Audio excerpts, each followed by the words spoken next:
Oi, pessoal! No vídeo de hoje nós vamos falar sobre a teoria do complexo ativado. No vídeo anterior nós falamos sobre a teoria de colisões e chegamos na equação da teoria de colisões que consegue explicar o significado tanto do fator pré-exponencial de Arrhenius como da energia de ativação. Para chegar nessa equação, nós assumimos um sistema gasoso no qual as colisões aconteciam entre as moléculas que viajavam em alta velocidade.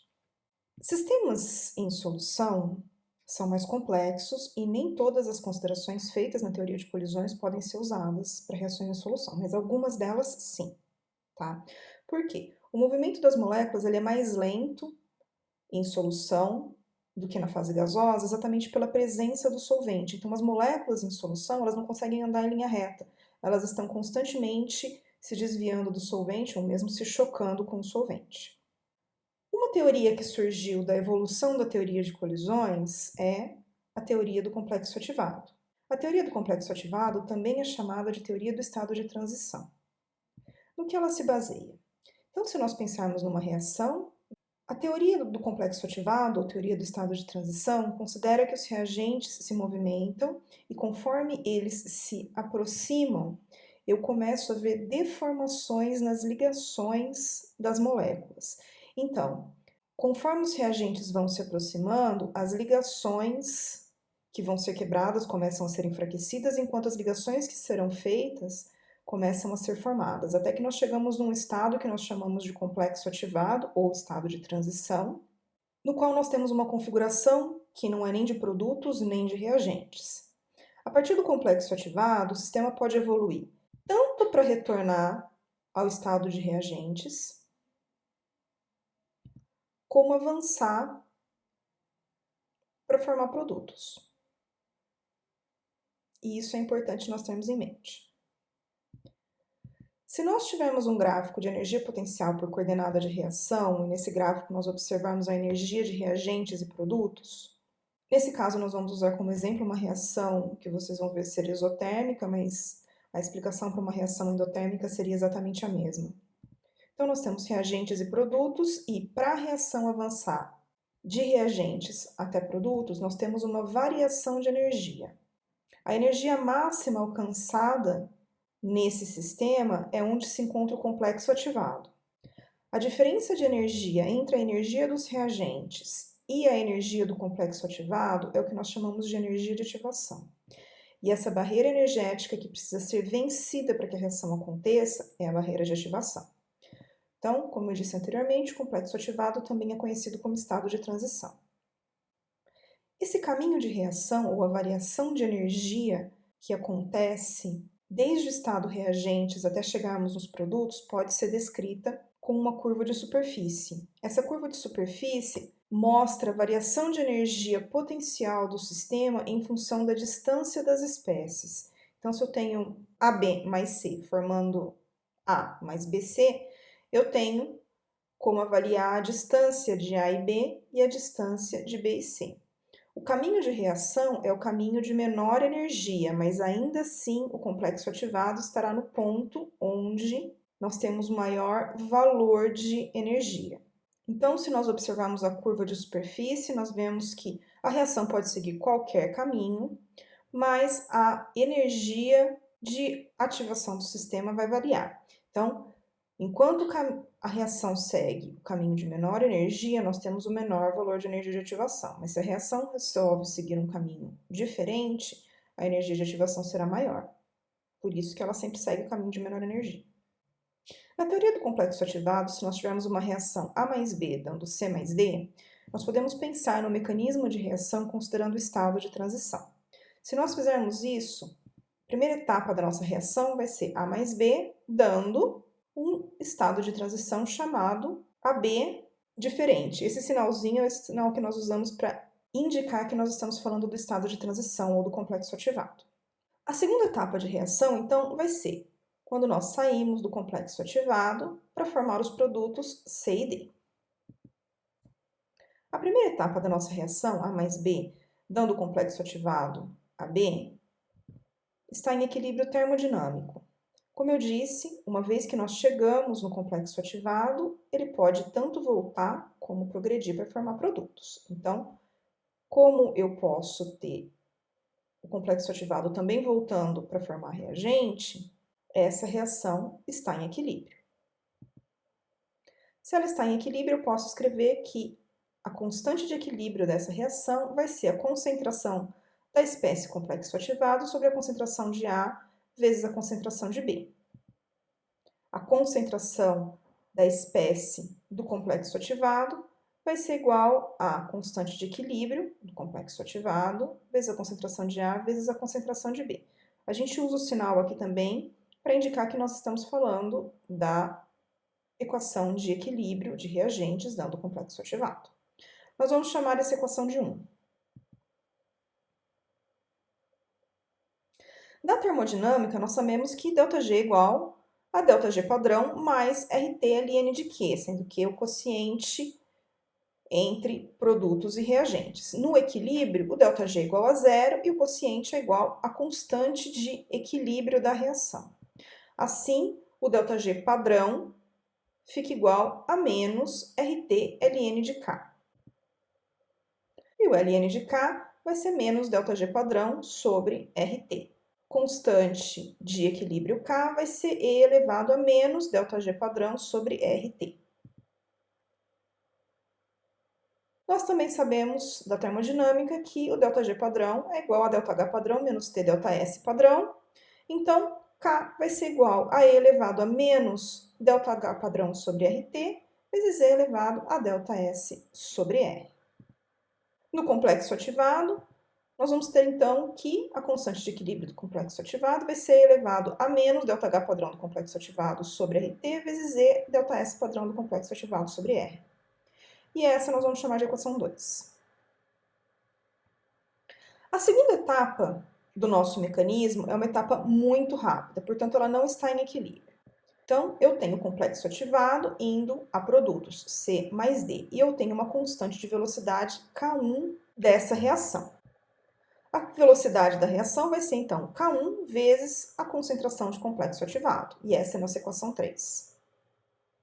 Se eu substituir a equação 1 na equação 3, eu vou ter que a velocidade da segunda etapa de reação vai ser igual a K1 vezes a constante de equilíbrio do complexo ativado vezes a concentração de A vezes a concentração de B. Constante K1 vezes a constante de equilíbrio do complexo ativado é uma constante que nós vamos chamar de K.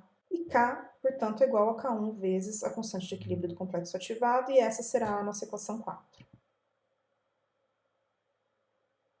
Substituindo a equação 2 na equação 4, nós temos então que K vai ser igual a K1 E elevado a ΔS padrão do complexo ativado sobre R vezes E elevado a menos ΔH padrão do complexo ativado sobre RT.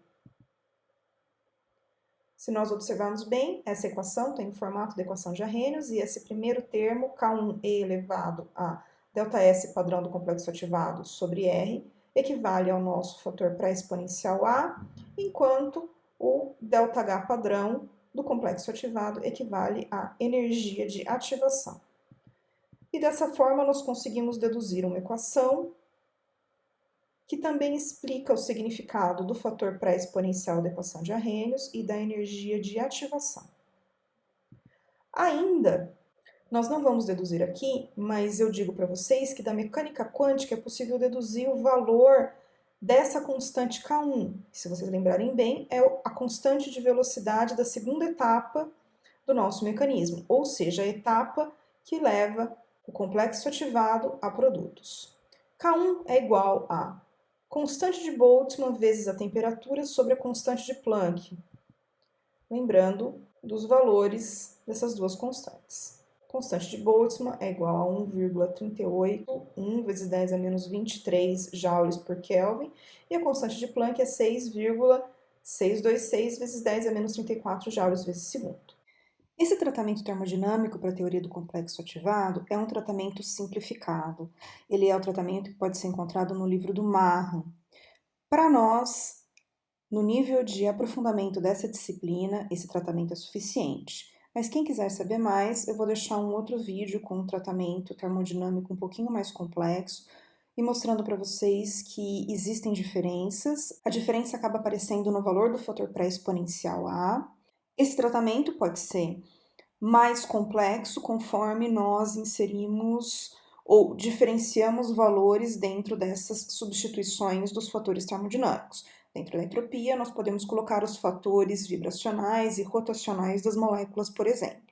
Quanto mais complexo ou mais detalhado for esse cálculo, mais o valor obtido, teoricamente, para a constante de velocidade k vai se aproximar do valor obtido experimentalmente. Lembrando, neste momento, para nós, dentro da nossa disciplina, o tratamento simplificado é suficiente, mas eu sugiro que vocês vejam um outro vídeo que faz a comparação com o tratamento um pouquinho mais complexo e vocês vão ver que não necessariamente a energia de ativação vai ser exatamente igual à variação de entalpia do sistema. Vale ressaltar que podem ser feitos outros tratamentos, incluindo de mecânica quântica, chegando a outros valores que são correspondentes, claro, para o fator pré-exponencial A e para a energia de ativação. No nosso curso, nós não temos tempo de avançar em outras deduções, portanto, nós vamos ficar somente com o tratamento termodinâmico. Esse tratamento termodinâmico, então, nos permite conseguir o valor das propriedades termodinâmicas de um determinado sistema por complexo ativado. Então, como exemplo, vamos ver o que acontece com a reação de H2 mais I2 dando 2HI em fase gasosa. A gente sabe que ela obedece cinética de ordem 2. A constante de velocidade a 400 graus Celsius é igual a 2,34 vezes 10 a menos 2 decímetros cúbicos, mol menos 1 segundo a menos 1, e a energia de ativação é igual a 150 kJ por mol. Calcule os valores de ΔH padrão de ativação, ΔS padrão de ativação, ΔG padrão de ativação e o fator pré-exponencial. Partindo da equação de Arrhenius que nós conhecemos, então a constante de velocidade k vai ser igual ao fator pré-exponencial A vezes E elevado a menos energia de ativação sobre RT. Nós temos o valor da constante de velocidade e da energia de ativação. Então, substituindo nessa equação, nós temos que 2,34 vezes 10 a menos 2 decímetro cúbico ao menos 1 segundo a menos 1 vai ser igual a E elevado a menos 150 vezes 10 ao cubo. Já fiz a conversão do quilojoule para joule aqui. Joule por mol, dividido por 8,314 joule por Kelvin mol, vezes 673,15 Kelvin. Cortando as unidades, a gente tem que 2,34 vezes 10 a menos 2 decímetro cúbico mol menos 1 segundo a menos 1 vai ser igual ao fator pré-exponencial vezes E elevado a menos 26,8. A vai ser igual a 2,34 vezes 10 a menos 2 decímetro cúbico mol menos 1 segundo a menos 1 sobre 2,29 vezes 10 a menos 12. E a gente chega que o fator pré-exponencial A é igual a 1,02 vezes 10 a 10 decímetro cúbico mol menos 1 segundo a menos 1. Nós sabemos que a constante de velocidade K é igual a K1, E elevado a ΔS padrão de ativação sobre R, vezes E elevado a menos ΔH padrão de ativação sobre RT. A gente sabe que esse primeiro fator equivale ao nosso fator pré-exponencial e ΔH de ativação padrão é igual à energia de ativação. Então, o ΔH padrão de ativação vai ser igual à energia de ativação, que vai ser igual a 150 kJ por mol. A é igual a K1 E elevado a ΔS padrão de ativação sobre R. Ln de A vai ser igual a Ln de K1 mais ΔS padrão de ativação sobre R. K1 é a constante de Boltzmann vezes a temperatura sobre a constante de Planck. Os valores das constantes nós já conhecemos. Então, Ln de A vai ser igual a Ln de constante de Boltzmann vezes a temperatura sobre a constante de Planck, mais ΔS padrão de ativação sobre R, substituindo os valores. Ln de 1,02 vezes 10 a 10 vai ser igual a Ln de 1,38 vezes 10 a menos 23 vezes 673,15 sobre 6,626 vezes 10 a menos 34, mais ΔS padrão de ativação sobre 8,314 joule por Kelvin mol. Fazendo a conta, a gente tem que 23,05 é igual a 30,27 mais ΔS padrão de ativação sobre 8,314 joule por Kelvin mol. ΔS padrão de ativação sobre 8,314 joule por Kelvin mol vai ser igual a 23 menos 30,27. ΔS padrão de ativação vai ser menos 7,22 vezes 8,314 joule por Kelvin mol. E ΔS padrão de ativação dá menos 60,04 Joule por Kelvin mol. Da termodinâmica, nós sabemos que ΔG é igual a ΔH menos TΔS, portanto, ΔG padrão de ativação vai ser igual a ΔH padrão de ativação menos TΔS padrão de ativação. ΔG padrão de ativação vai ser igual a 150 kJ por mol, menos 673,15 Kelvin, vezes menos 60,04 Joule por Kelvin mol. ΔG padrão de ativação vai ser 150 vezes 10 ao cubo Joule, já fazendo a conversão, Joule por mol, mais 40.409,2 Joule por mol. ΔG padrão de ativação vai ser 190,41 kJ por mol, e assim nós conseguimos obter os valores das propriedades termodinâmicas do estado de transição desse sistema. Bem, por hoje era isso. No próximo vídeo, nós vamos falar sobre catálise para encerrar o tópico de cinética química. Até o próximo!